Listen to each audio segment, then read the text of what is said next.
Dicen que cuando uno se hace viejo, empieza a exagerar los recuerdos, que todo parece más duro de lo que fue, que los hijos no son malos, solo están ocupados, que la soledad es parte de hacerse mayor. Pero eso no fue lo que yo viví. Lo que yo viví fue real, frío, calculado. Y si no hubiera regresado a casa ese día, si no hubiera olvidado mi cartera justo cuando ya iba a pagar en el supermercado, yo no estaría aquí contando esto. Me habrían hecho desaparecer, sin ruido, sin sangre, sin huellas. Solo una anciana más que ya estaba perdiendo la cabeza. Y lo más cruel de todo es que fueron mi hijo y su esposa quienes lo planearon todo. Ese día era viernes. Me acuerdo porque siempre hacía mis compras temprano para no toparme con las filas largas del fin de semana. Había anotado en un papelito todo lo que necesitaba: café de grano, yogur, pan integral y, si alcanzaba, un frasquito de mermelada de guayaba que me gusta mucho.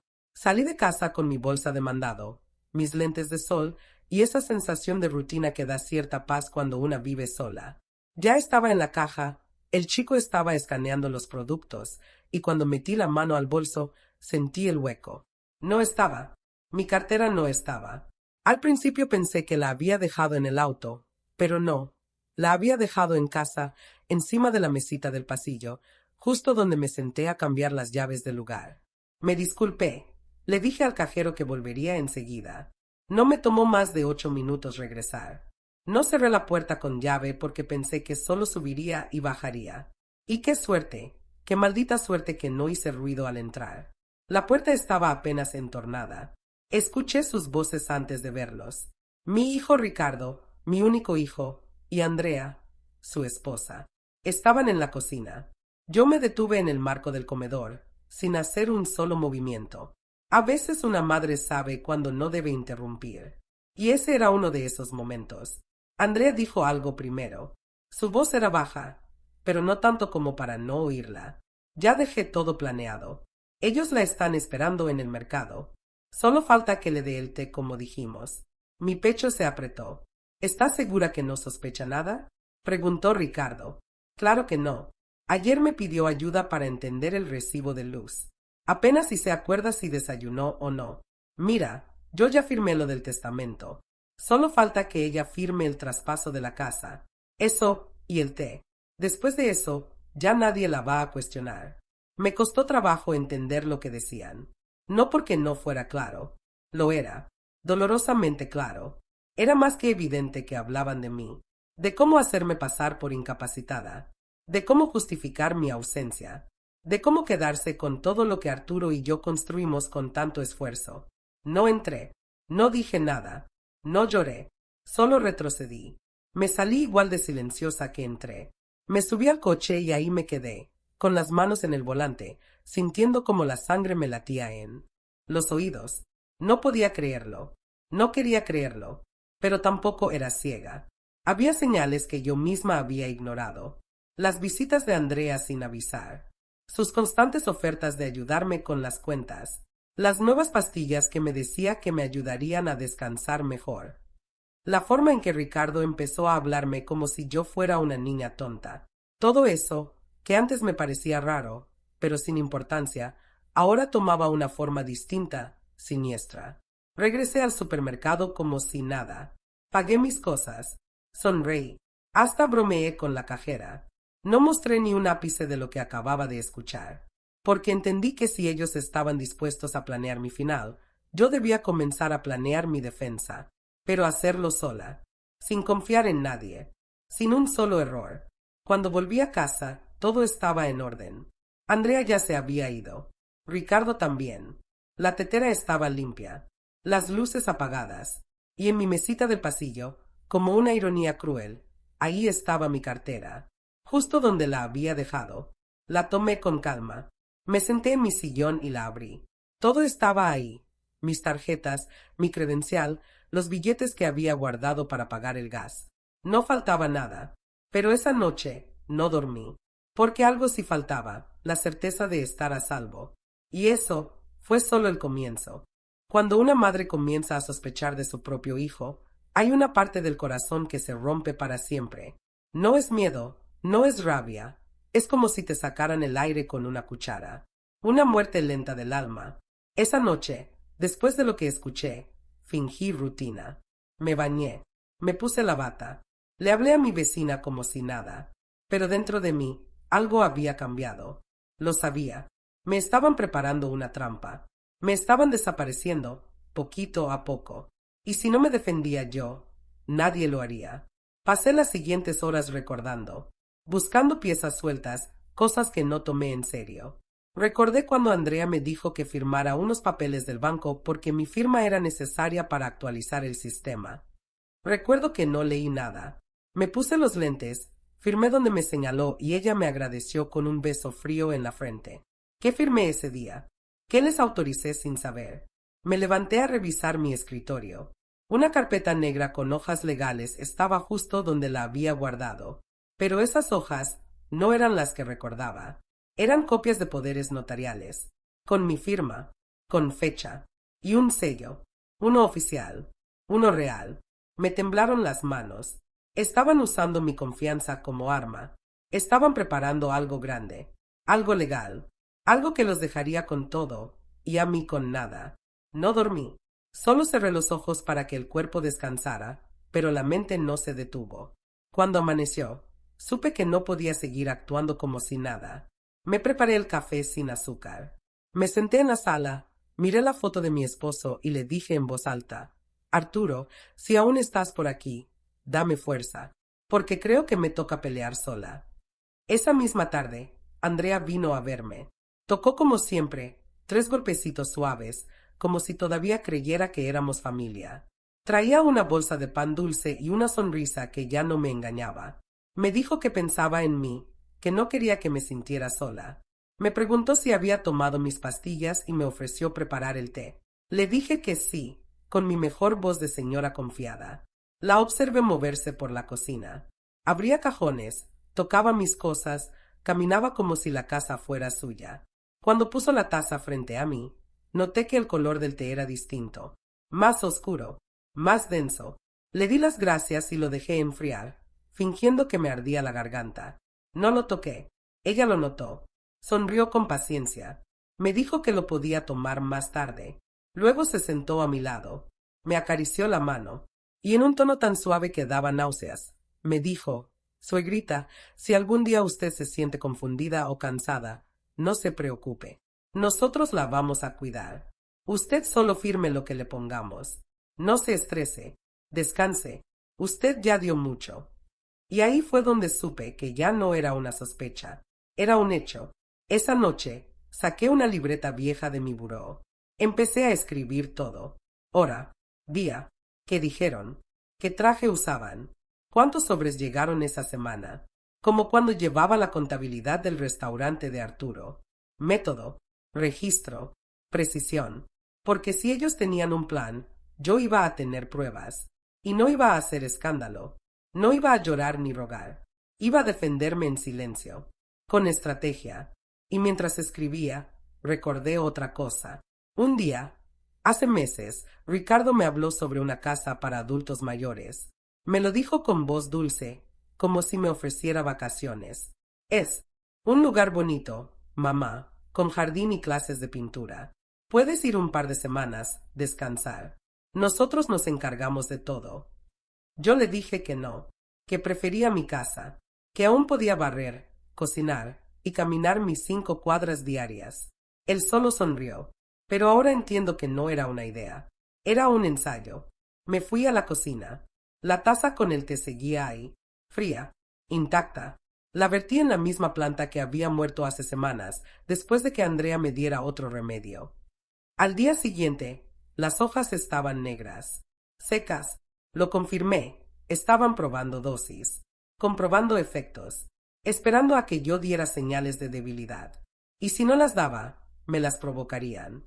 Ya no se trataba solo de mi casa, ni de mis cosas. Se trataba de mi vida. Y yo no pensaba entregarla tan fácil. No es locura cuando todo comienza a encajar. No es paranoia cuando los silencios de los que amas se convierten en amenazas que respiran en tu nuca. Lo más difícil no fue aceptar que me querían fuera. Fue darme cuenta de que siempre supe algo, y no quise verlo. La forma en que Ricardo dejó de abrazarme. La manera en que Andrea me miraba como si yo ya no sirviera. Lo supe, lo sentí. Y aún así, seguí poniendo mi plato en la mesa, esperando que el amor regresara. Pero el amor no regresa cuando se convierte en ambición. Después de esa visita, donde Andrea me dio el té envenenado con una sonrisa tan dulce como falsa, algo dentro de mí despertó. No dormí, ni una sola hora. Me senté en la sala, con la lámpara baja, y repasé cada gesto, cada palabra, cada recuerdo que ahora se teñía de amenaza. Me sentía como una mujer investigando su propio asesinato, antes de que ocurriera. Al día siguiente, Ricardo me llamó. Me dijo que vendría a verme con un asesor financiero. Según él, querían poner en orden mis documentos. Dijo que era por mi bien, que a mi edad era mejor tener todo claro. Le dije que sí, con voz temblorosa. Me hice la frágil, la que no entiende, la que ya empieza a confundirse, porque si querían atraparme, iba a darles la cuerda, pero a mi manera. Cuando llegaron, yo ya tenía la grabadora lista. La escondí debajo del cojín del sillón donde siempre se sienta Ricardo. Puse mi cara de abuelita confiada. Preparé café, y los dejé hablar. El asesor, un tipo joven con saco gris y sonrisa de notario barato, empezó a explicarme que había un ajuste patrimonial, que lo mejor sería transferir ciertos bienes a nombre de Ricardo, por si yo enfermaba o algo pasaba. Usó palabras bonitas, pero cada una era una piedra sobre mi tumba. Ricardo me miraba con esa expresión fingida, esa mezcla de paciencia con lástima que dan a los ancianos cuando ya decidieron que no sirven. Me mostró un documento. Dijo que era un poder general, que no me preocupaba, que él se encargaría de todo, y que si quería, podía firmarlo en ese momento. Saqué mis lentes. Tomé el documento con manos que fingían temblar. Lo miré sin leer. Lo devolví. Y dije, ¿lo puedo leer con calma mañana? Quiero estar segura de que entiendo todo. El notario hizo una mueca leve. Ricardo apretó los labios. Andrea, que había llegado minutos antes casualmente, me abrazó por detrás y me dijo, claro, suegrita, usted tómese su tiempo. Ya no está para decisiones apuradas, ¿verdad? Me dolió en el centro del pecho, pero no mostré nada. Solo asentí y sonreí como una vieja dócil, como ellos querían verme. Cuando se fueron, me quedé sola. Silencio absoluto. Fui a la grabadora, la saqué del cojín y escuché. Cada palabra quedó grabada, cada mentira disfrazada de preocupación, cada presión encubierta en sonrisas. Ya tenía una prueba más, una pieza más. Esa noche abrí un sobre antiguo. Dentro había una carta de mi hermana Clara, que falleció hace años. En una parte decía, Tere, no te acostumbres a que te hablen bonito mientras te empujan al abismo. No confundas amor con costumbre. No todos los hijos aman como deberían. Me dolió leerla, porque la guardé durante años sin entenderla. Y ahora era mi escudo. Empecé a esconder cosas, a cambiar mis papeles de lugar, a guardar duplicados en sobresellados. Fui al banco y pedí los movimientos de los últimos 6 meses. Noté cosas raras, retiros que no hice, firmas electrónicas que no reconocía, pagos a cuentas desconocidas. Nadie me lo había dicho, nadie me había preguntado. Me estaban vaciando, de a poquito, como si yo ya no estuviera viva. Y entonces supe que no solo querían mi casa, me querían fuera del camino, sin preguntas, sin molestia, sin memoria. Pero yo tenía memoria, y la iba a usar como mi arma.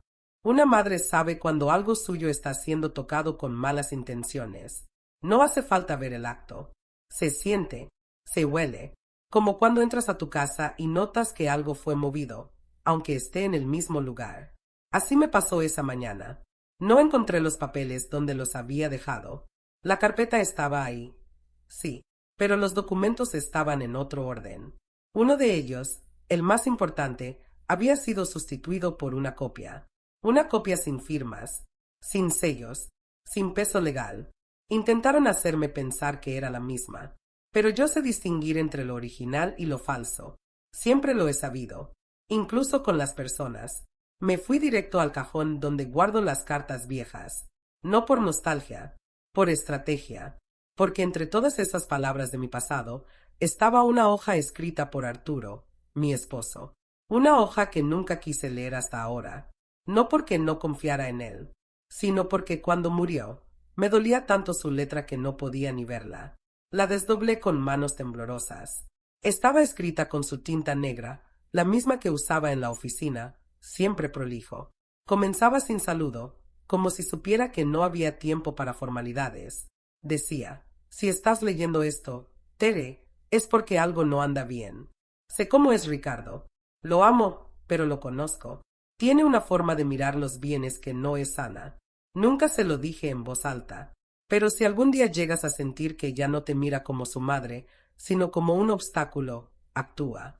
Y no dudes de ti. Tú siempre has sido más fuerte de lo que crees. Me costó respirar.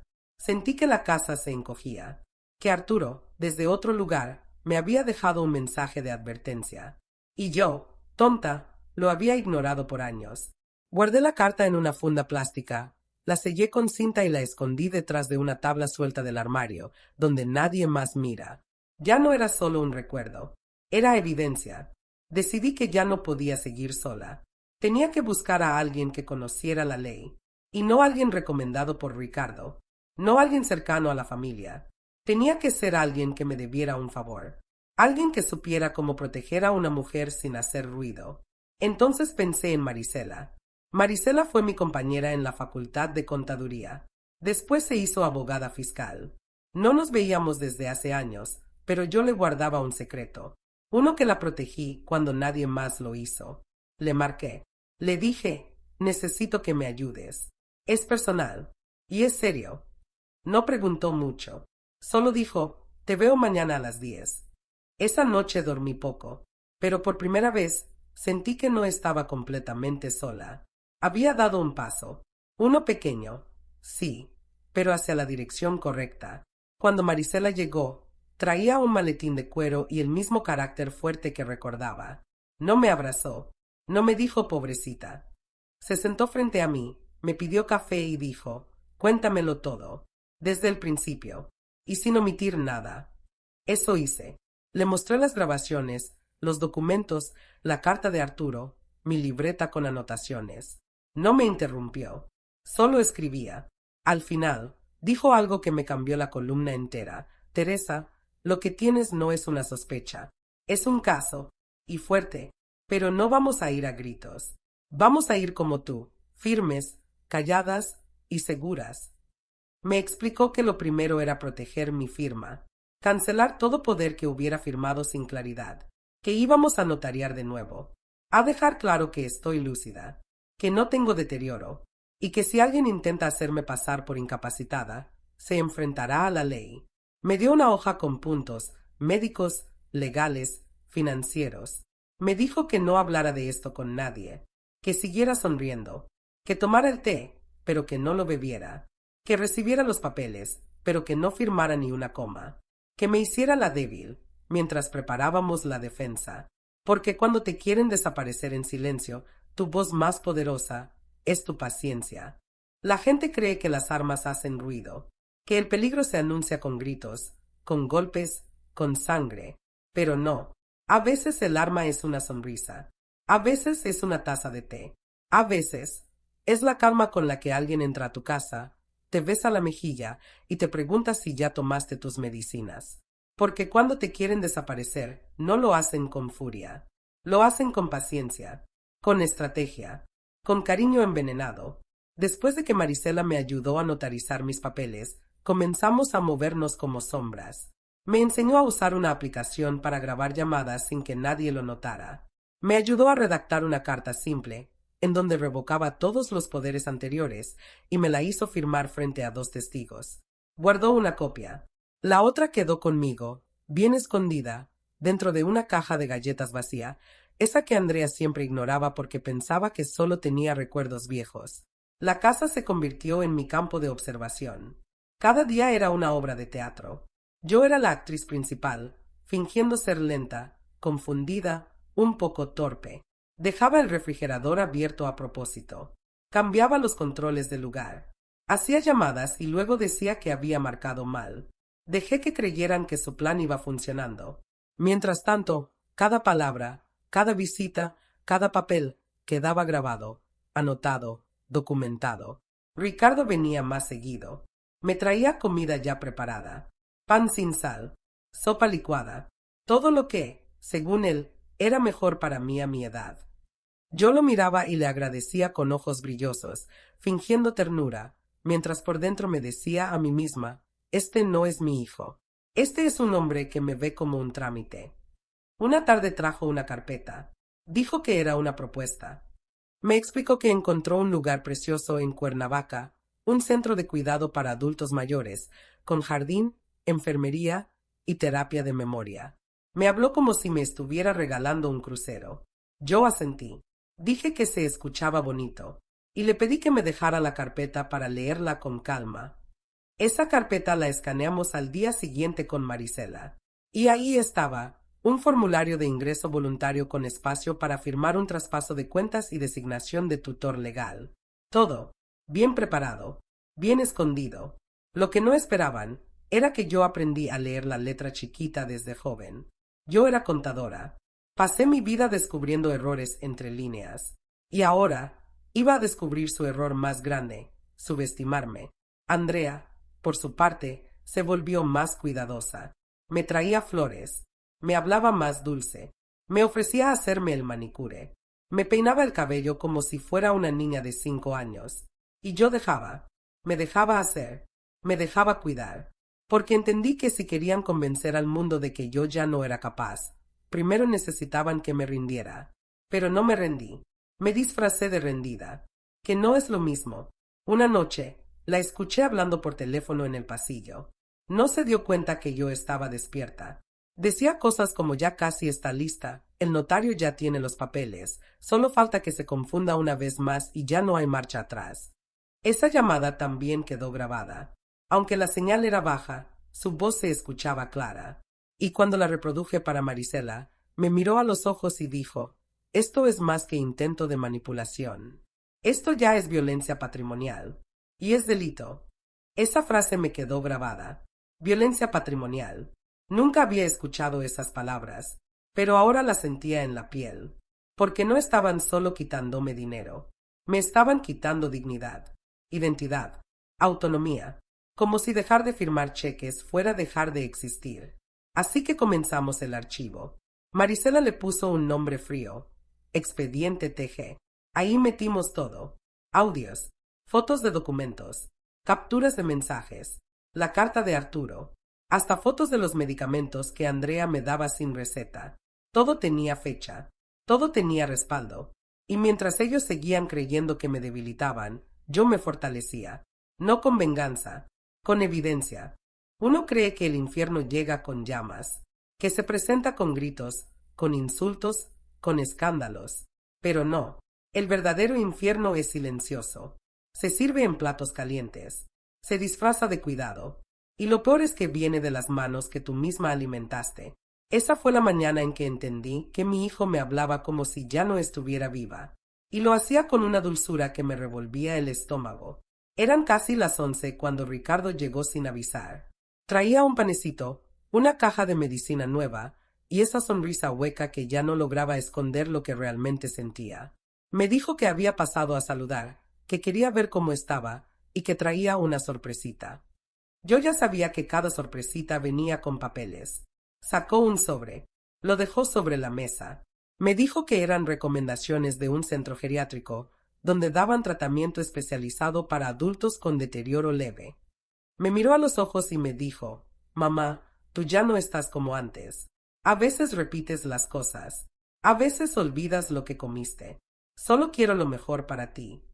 Me costó no reírme, porque el día anterior había hecho arroz con leche, y él se sirvió 3 platos. 3. Y ahora me decía que me olvidaba de cocinar. Tomé el sobre, lo abrí con calma y saqué los folletos. En uno, subrayado con marcador naranja, decía, Plan de internamiento sin regreso obligatorio, sujeto a evaluación médica interna. Lo leí varias veces. Me quedé callada. Y luego levanté la vista, con la mejor cara de inocente que podía fingir. Le dije, ¿y tú crees que ahí me harían pastel de nuez? Me miró confundido. Yo sonreí. No respondió. Después me sirvió un vaso con agua. Lo colocó frente a mí con tanta delicadeza que dolía. Yo no lo toqué. Dejé que se calentara. Él fingió no notar nada. Dijo que se tenía que ir, pero que volvería al día siguiente con una persona del centro para que platicáramos. Dijo platicáramos, pero yo escuché firmaras. Cuando se fue, marqué a Marisela. Le conté cada detalle. Le mandé foto de los folletos. Me pidió que escaneara todo. Esa noche ella vino con una laptop, un disco duro portátil y un rostro serio. Me dijo, esto va rápido. Tere, ya no están tanteando. Están ejecutando. Y yo asentí, porque lo sabía. Nos sentamos en el comedor. Escaneamos cada documento.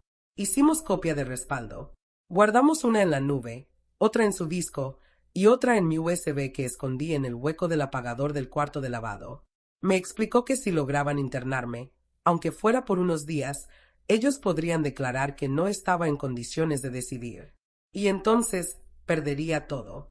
No solo mis bienes, mi voz, mi historia. Esa noche no dormí. No por miedo. Dormí poco porque estaba pensando cómo devolverles el golpe sin levantar la voz. Cómo defenderme sin hacer escándalo. Porque entendí que no se trataba de sobrevivir. Se trataba de que nadie me borrara sin que yo gritara al menos en tinta. Así que al día siguiente, cuando Ricardo regresó con una mujer de voz suave y saco beige, una supuesta coordinadora, los dejé pasar. Les ofrecí café. Les serví pan dulce. Les pregunté si querían azúcar. Me senté frente a ellos y fingí confusión cuando me hablaron del centro. Fruncí el ceño. Les dije, ¿y ustedes quiénes eran? Andrea soltó una risita nerviosa. Ricardo fingió paciencia. La coordinadora me miró como si ya tuviera el diagnóstico listo. Yo fingí olvidar que tenía cita médica ese día. Pero no lo olvidé.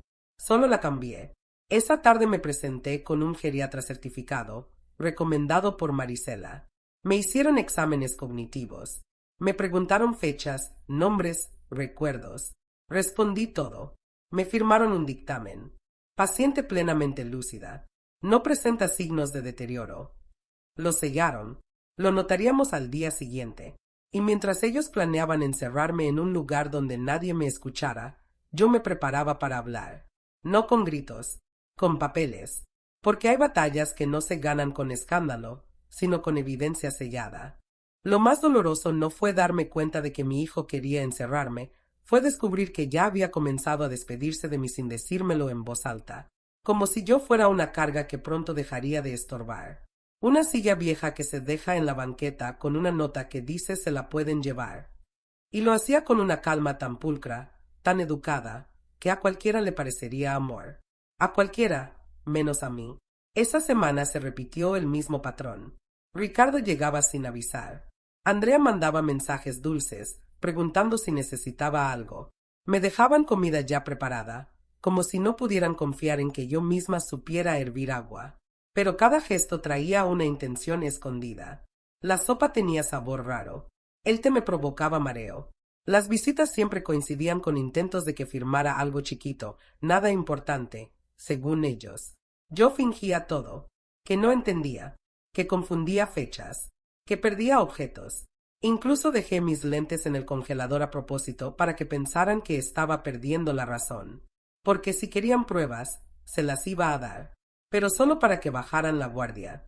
Una tarde, Andrea me llevó un pastelito, uno de esos de 3 leches que tanto me gustan. Me abrazó por la espalda, como si de verdad me quisiera, y me dijo al oído, estamos pensando que tal vez lo mejor sería que viviera en un lugar donde puedan cuidarla todo el tiempo, donde no se sienta sola. Le respondí con una sonrisa, donde también hagan ese pastel tan rico. Y ella rió, satisfecha, como si creyera que ya me tenía. Lo que no sabía era que cada palabra estaba siendo grabada. Había escondido una pequeña grabadora en el florero del comedor. Marisela me había enseñado cómo activarla con un solo toque, y desde hacía días todas sus visitas quedaban registradas. Sus palabras dulces, sus insinuaciones, sus intentos de manipulación. Cada archivo tenía nombre, fecha y copia de seguridad. Ricardo, por su parte, ya hablaba como si el traslado fuera un hecho. Me decía cosas como cuando estés allá, cuando ya no tengas que preocuparte por estas cosas, cuando estés más tranquila. Y yo asentía. Dejaba que él construyera su propio teatro. Mientras tanto, yo preparaba mi escena final. Una mañana llegó con un sobre amarillo. Me dijo que eran ajustes a los documentos de la casa, que no cambiaba nada, solo simplificaba las cosas. Lo puse sobre la mesa. No lo abrí. Le dije que lo revisaría después, que esa letra tan chiquita me daba dolor de cabeza. Me acarició la mano y me dijo, no se preocupe, usted confíe en mí. Y ahí, en ese segundo, supe que ya no quedaba nada del niño que una vez cuidé con tanto amor. Esa noche, Marisela vino con su hija, Tessa, una joven seria, estudiosa, muy callada. Me explicó que sabía de seguridad digital. Me instaló una nube privada en mi computadora. Subimos todos los archivos. Escaneamos cada documento. Incluso creamos una carpeta compartida con copia en un servidor extranjero. Porque si querían desaparecerme, mi historia iba a quedar escrita. Y entonces llegó la idea. No fue mía. Fue de Tessa. Me dijo, ¿y si usted les da un documento falso para firmar? Uno que parezca de verdad, pero que los exponga. Me quedé pensando. No era venganza, era defensa. Así que Marisela redactó un documento que parecía una autorización de traslado médico, pero que en realidad contenía una cláusula donde yo señalaba que todo lo que hacían era sin mi consentimiento pleno. Era legal, era válido, pero disfrazado. Solo necesitaba que alguno de ellos lo firmara como testigo. Solo uno. Y sabía perfectamente cuál de los dos lo haría primero. A veces la mejor manera de hacer que alguien revele su verdadera cara es dejarle creer que ya ganó. No empujarlo, no confrontarlo, solo ponerle el escenario perfecto, la luz adecuada y quedarse sentada en la primera fila viendo cómo actúa. Eso fue exactamente lo que hice. Y funcionó. Porque el disfraz de hijo amoroso no resiste mucho cuando lo que está en juego es dinero. Después de la visita de Tessa y Marisela, el documento estaba listo. Parecía una simple autorización para una evaluación geriátrica, firmada por mí, con un anexo donde se nombraban 2 testigos. El truco era que en la letra chiquita, declaraba haber sido presionada y manipulada por familiares directos. Un párrafo perfectamente camuflado, pero redactado por una abogada. Legal. Impecable. Lo dejé sobre la mesa, junto con otras hojas, como si se me hubiera olvidado guardarlas. Fingí que había tenido un dolor de cabeza y que no recordaba bien que me habían traído. Andrea fue la primera en llegar. Siempre es la primera cuando huele la oportunidad. Me trajo una gelatina y unas flores marchitas. Se sentó a mi lado, empezó a hablar de lo cansada que estaba por cuidarme tanto, de cómo me amaba, de lo difícil que era ver a una madre perderse así, poco a poco.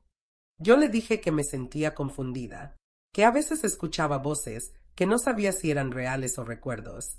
Le hablé bajito, con miedo en la mirada. Todo actuado, claro. Ella cayó redondita. ¿Y qué es todo esto? Preguntó, señalando las hojas. No sé, le respondí. Me las trajo una doctora, creo. No me acuerdo. Dijo que era para autorizar unas cosas en caso de que yo ya no pudiera decidir.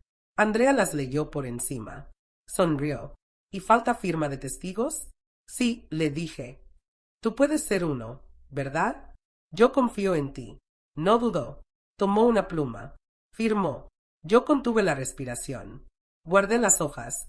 Le agradecí con voz quebrada. Me abrazó. Me dijo que no me preocupara por nada, que ella se encargaría de todo. Esa misma noche, el documento fue escaneado, respaldado, enviado a un abogado adicional de confianza de Marisela y archivado en la nube. Ya tenía la firma, ya tenía la prueba, no para castigarla, sino para frenarla. Pero la historia no se detuvo ahí. Al día siguiente, Ricardo llegó más nervioso de lo normal. Me preguntó si ya había pensado en lo del centro geriátrico. Le dije que sí, que si él lo creía conveniente, yo iría. Su cara se iluminó. Me preguntó si podía pasar al día siguiente por mí, que ya tenía todo coordinado. Le dije que sí, que empacaría esa misma noche. Cuando se fue, saqué una pequeña maleta y metí 3 cosas: mi identificación, el dictamen médico que comprobaba que estaba en perfecto estado mental y la copia del documento que Andrea firmó. No ropa, no libros, no recuerdos, Solo lo necesario, porque al día siguiente yo no iba a subirme a ningún coche. Ellos iban a subirse al suyo, y se iban a encontrar con la sorpresa más amarga que una persona puede recibir, la certeza de que no pudieron contra mí. Marisela vino esa misma noche. Revisamos todo. Tessa preparó los respaldos. Incluso programamos una grabación en la sala por si alguno de ellos intentaba presionarme verbalmente antes de llevarme. Y yo dormí. Dormí como no lo hacía desde hacía meses, porque la guerra ya no era mía, era de ellos. Yo solo estaba documentando su derrota. Hay un momento, justo antes de que todo se derrumbe, en el que el silencio se vuelve más fuerte que cualquier grito. Así amaneció ese día, con un aire denso en la casa, como si las paredes supieran que algo estaba por quebrarse. Me senté frente a la ventana, con mi maletita al lado, esa que empacaba solo para fingir.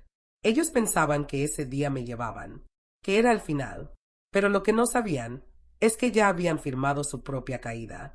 A las 9:40, el auto de Ricardo se estacionó frente a la banqueta.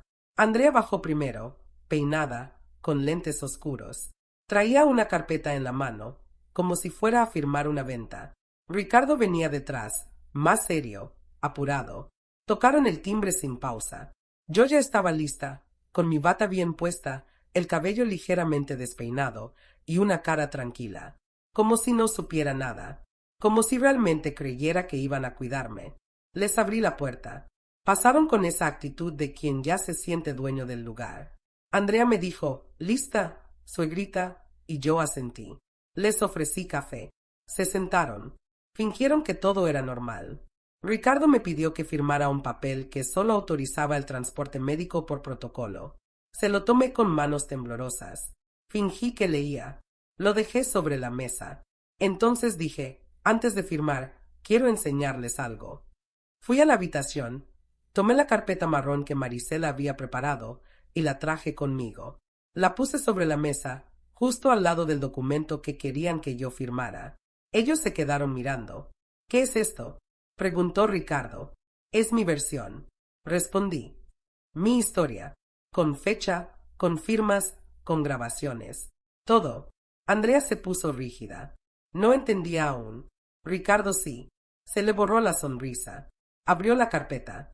Vio la evaluación médica, el dictamen notariado, la revocación de poderes, el documento que Andrea firmó pensando que era otra cosa, y se quedó mudo. Esto no es justo, dijo Andrea. Usted está confundida. No sabe lo que dice. Sé perfectamente lo que digo, le respondí, mirándola directo a los ojos. Y ahora ustedes también. Ricardo intentó calmarse. Dijo que solo querían lo mejor para mí, que todo esto era un malentendido, que no sabían que me sentía así. Pero ya era tarde, demasiado tarde. Tengo todo grabado, dije. Cada palabra, cada visita, cada intento de manipularme. ¿Sabes qué es lo más triste, Ricardo? Que el niño que yo crié, el que se caía de la bicicleta y lloraba en mis brazos, ese niño ya no existe. Tú lo borraste. Andrea se puso de pie. Dijo que nos íbamos, que esto era una falta de respeto, que se estaban cansando de tanto teatro. No se preocupen, dije, con una calma que me sorprendió. Ya no se tienen que preocupar por mí. Ustedes se pueden ir, y llévense el papel que me iban a dar, porque el mío ya está en manos de mi abogada, y del notario, y de una persona en el Ministerio Público, por si algo me pasa.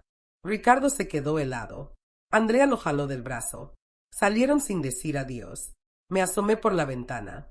Los vi entrar al coche. Discutían. Él gesticulaba con rabia. Ella lloraba. Pero ya no eran personas poderosas. Ya no eran los verdugos. Eran solo dos cobardes atrapados en su propio juego. Cerré la puerta. La casa volvió a estar en silencio. Pero esta vez era un silencio limpio.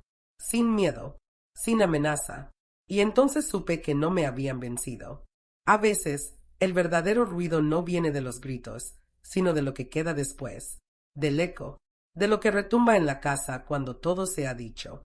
Ese día, después de que Ricardo y Andrea se fueron sin lograr lo que querían, me quedé sola en el comedor. Las tazas de café seguían sobre la mesa, la carpeta abierta. El aire olía a vainilla y a traición. Y yo ahí, en medio de todo, sintiéndome fuerte y rota al mismo tiempo. Porque una gana, pero no sin heridas. No lloré, no grité, solo me senté en silencio, viendo por la ventana cómo el coche se alejaba, como la sombra de mi hijo se encogía en el retrovisor. No me dolía perderlo. Me dolía saber que ya lo había perdido desde hace tiempo, y yo no lo quise ver. Esa noche, Marisela vino a verme. Trajo pan de elote y 2 sobres. Uno con la copia certificada del expediente completo, listo para ser entregado a las autoridades si algo llegaba a pasar. El otro, con un documento nuevo. Uno que yo no había pedido, pero que ella preparó por si acaso. Es una renuncia emocional, me dijo. No legal, no obligatoria, solo simbólica. Lo leí. Era una carta simple, escrita en mi voz, diciendo que ya no esperaba explicaciones ni disculpas, que ya no iba a fingir que todo estaba bien, que renunciaba a la culpa de haber criado a alguien que decidió alejarse del camino. No era odio, no era revancha, era cierre. Le pedí a Marisela que la guardara, no para entregarla, sino para mí, para recordarme que no tenía que cargar con la culpa de otros, que lo que hicieron no fue porque yo fallé, fue porque ellos eligieron ese camino. Los días que siguieron fueron extraños, silenciosos, pero no vacíos. Tenían ese tipo de calma que solo llega después de una tormenta. Cambié muebles de lugar, lavé cortinas, regué las plantas. Tessa vino a ayudarme con el jardín. Me contó cosas de la universidad, de sus planes. Me habló como nadie me hablaba desde hace mucho, con interés real, con respeto, con ternura. Una tarde, mientras barríamos hojas en el patio, me preguntó si me sentía sola. Le respondí con honestidad, no. Me sentía más sola cuando estaba rodeada de gente que me quería controlar. Se quedó callada, y luego me abrazó. Un abrazo firme, cálido, no por compromiso, sino porque sí. Ricardo no volvió a buscarme. Tampoco Andrea. Supe por Marisela que habían intentado mover cuentas, pero ya todo estaba congelado, protegido. Los bancos tenían alertas, los notarios, las instrucciones claras. Nadie podía tocar un centavo sin mi firma. Y mi firma ahora estaba más viva que nunca. No me sentía triunfadora.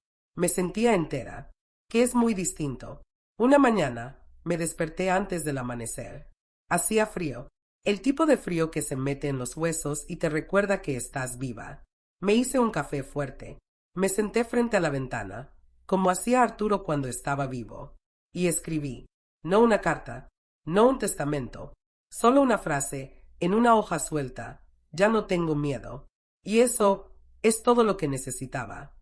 La guardé dentro del libro favorito de Arturo, ese que siempre dejaba abierto en la página 74.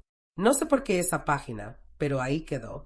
Ese día no hice nada especial, pero todo se sintió distinto, como si, por fin, la casa me perteneciera otra vez, como si el aire volviera a respirar conmigo, porque a veces la justicia no llega en forma de castigo, llega en forma de libertad. Dicen que reconstruirse es volver a empezar, pero no, reconstruirse es volver a habitarse, es volver a mirar el espejo sin pedirle perdón. Y eso fue lo que empecé a hacer después de todo. Ya no tenía miedo, ya no tenía dudas, y por primera vez en años, ya no tenía vergüenza de estar sola, porque entendí que estar sola no es lo mismo que estar abandonada. Es distinto, es libertad. Las mañanas dejaron de parecer amenazas. Me despertaba temprano, me hacía mi café sin prisa, abría las ventanas y dejaba que entrara el aire frío, el bueno, el que limpia. Ya no necesitaba hacérmela frágil. Ya no tenía que esconder grabadoras ni disfrazar mi inteligencia. Volví a ser yo, Teresa, con todas mis letras, con todas mis arrugas, con toda mi historia. Tessa seguía viniendo los fines de semana. Me traía galletas hechas por ella, me hablaba de sus clases, me pedía consejos sobre cosas que ni yo sabía que aún recordaba. Era raro, hermoso, se sentía como una segunda oportunidad. No de ser madre, no, sino de ser escuchada, vista, valorada. Una tarde, mientras revisábamos unas cajas viejas del armario, encontramos una fotografía mía de joven, cargando a Ricardo cuando era bebé. Tessa la levantó, me la mostró y dijo, no sé cómo alguien puede hacerle daño a quien lo abrazó así. Yo solo bajé la mirada. No respondí. Porque hay dolores que ya no necesitan palabras, solo silencio y resignación. Pero no toda resignación es derrota. A veces es aceptación. Y eso también es victoria. Ese mismo día, llamé a Marisela. Le pedí que viniera, pero no para hablar de documentos. Quería que me ayudara a hacer algo simbólico, algo mío. Firmamos un Nuevo Testamento, esta vez más simple, más claro. Dejé mi casa como legado para una biblioteca comunitaria que estaba en riesgo de cerrar. Mis ahorros para una fundación de mujeres mayores que han sufrido violencia económica. Y un pequeño fondo para Tessa. No porque me lo pidiera, sino porque me devolvió algo que creí perdido, la confianza. Cuando Marisela terminó de firmar como testigo, me miró y dijo, ahora sí, todo está en orden. Y yo supe que no hablaba solo de papeles. Esa noche dormí profundo, como si mi cuerpo entendiera que ya no tenía que defenderse de nada. No había amenazas, no había trampas, no había máscaras en mi sala. Por la mañana, preparé mi desayuno favorita, pan tostado con mantequilla y mermelada de guayaba. Me senté en la mesa del comedor, con el mismo mantel que usaba cuando Arturo vivía, y escribí en mi diario una sola frase. A veces la vida no te regresa lo que te quitó, pero te da otra cosa, algo mejor. Y lo mejor no era dinero, ni justicia legal, ni venganza. Lo mejor era sentirme en paz dentro de mi propia piel, volver a confiar en mi intuición, volver a hablar sin que nadie me corrigiera, volver a elegir, porque la dignidad no se pierde cuando otros te la arrebatan. Se pierde cuando tú dejas de creer que la mereces. Y yo ya no estaba dispuesta a perderla nunca más. A veces el verdadero final no llega con una puerta cerrándose, sino con una que se queda abierta sin que ya nadie cruce. Así se sentía mi casa ahora, no vacía, no abandonada, solo libre, en paz. Después de tantos meses de miedo, de silencio, de máscaras, por fin podía caminar descalza por mi sala sin sentir que alguien me vigilaba. Por fin podía volver a ser dueña de mi historia. Las semanas pasaron sin sobresaltos. Nadie volvió a tocar mi puerta. Nadie intentó llamarme ni mandarme mensajes disfrazados de amor. Y aunque una parte de mí esperaba, en el fondo, que Ricardo se apareciera algún día, no lo hizo. No más flores falsas, no más visitas planeadas, solo su ausencia. Una ausencia que, al principio, pesaba, pero que poco a poco se convirtió en alivio. Un domingo por la tarde, mientras barría la cochera, vi un sobre blanco deslizarse por debajo de la reja. No tenía remitente, solo mi nombre escrito con la misma letra de mi hijo. Lo levanté con manos tranquilas. No temblaba. Lo abrí sentada en el mismo sillón donde hace meses creí que todo se derrumbaba. Era una carta breve, sin disculpas, sin explicaciones. Solo decía que se enteró de que todo había quedado legalmente cerrado, que no buscaría apelar nada y que respetaría mi decisión. Decía también que esperaba que pudiera perdonarlo algún día, si no como hijo, al menos como ser humano. No lloré, no respondí, no lo odiaba, pero tampoco lo extrañaba como antes, porque el perdón, a veces, no se entrega, se construye, y aún no era el momento. Guardé la carta en la misma caja donde estaban los papeles importantes, no por rencor, sino porque formaba parte del expediente de mi verdad, porque todo lo que vivimos deja huellas, y hay que saber dónde guardarlas. Tessa vino esa tarde. Hicimos pan juntas. Me preguntó si estaba bien, si había pasado algo. Le mostré la carta. La leyó en silencio. Me la devolvió sin decir nada. Y luego me abrazó, no como una nieta, no como una hija, sino como alguien que reconoce en otra mujer la fuerza que el mundo intenta callar. Después de cenar, me senté a escribir la última entrada en mi diario.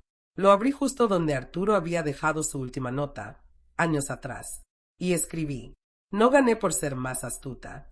Gané porque no dejé que el miedo hablara por mí, porque recordé quién era, porque resistí en silencio, y porque esta casa, esta historia, esta vida siguen siendo mías. Cerré el diario, lo guardé en la repisa más alta, y por primera vez, en mucho tiempo, apagué todas las luces sin revisar las cerraduras 3 veces. No tenía miedo, porque el peligro ya no estaba dentro de mi casa.